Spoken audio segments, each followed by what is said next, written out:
নদীর গ্রাসে বিলীন হচ্ছে ফসলি জমি থেকে বসত ভিটা সব। অসময় নদী ভাঙনে দেশিয়ারা পাবনার বেড়া উপজেলার চক সানিকদিয়া যমুনা পাড়ের মানুষ।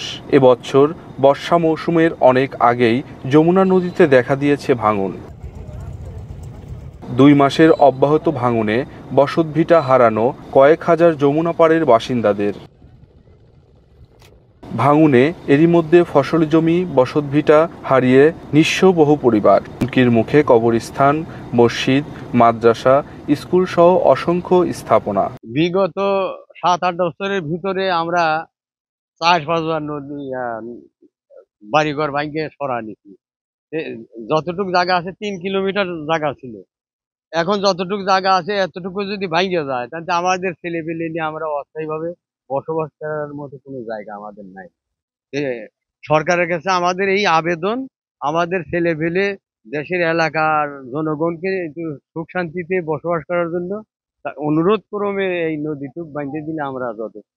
আমরা যে 1 বছর ধরে নদী ভাঙ্গন, 1 বছর ধরে আমার বাড়ি 3 ভাঙ্গন দিছি, এখানে 1 বছর পরের জায়গায় বসবাস করতেছি।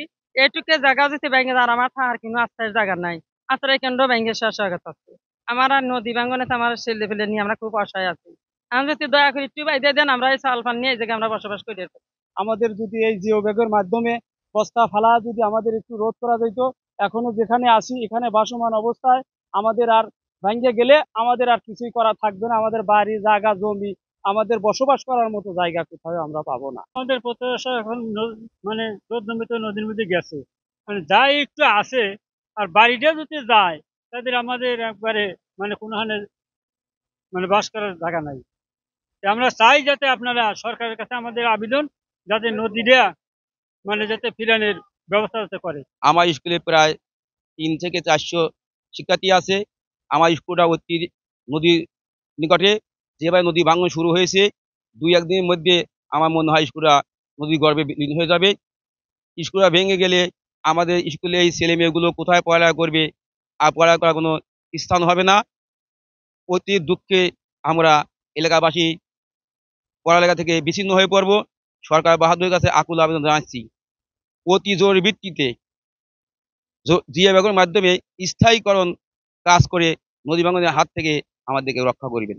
কার্যকরী পদক্ষেপ না নেওয়া হলে ভয়াবহ ভাঙনের আশঙ্কা স্থানীয়দের। ব্যবস্থা নেওয়ার আশ্বাস দিয়েছেন কর্তৃপক্ষ। গত বন্যায় ভাঙনের সময় আমরা সেখানে জরুরি ভিত্তিতে কাজ করেছি, ওখানে এমার্জেন্সি কাজ করা হয়েছে। আমরা সামনে পার্মানেন্ট ওয়ার্ক করার জন্য আমরা ইতিমধ্যে আমরা ডিপিপি সাবমিট করেছি। ডিপিপিটা দ্রুত পাশ করে এখানে পার্মানেন্ট ওয়ার্ক করার জন্য আমরা পদক্ষেপ নিয়েছি। ভাঙন রোধে দ্রুত কার্যকারী পদক্ষেপ নিতে মানববন্ধন ও প্রতিবাদ সভা করেছে নদী পাড়ের বাসিন্দারা। মাসুদ রানা, পাবনা, সারা বাংলা।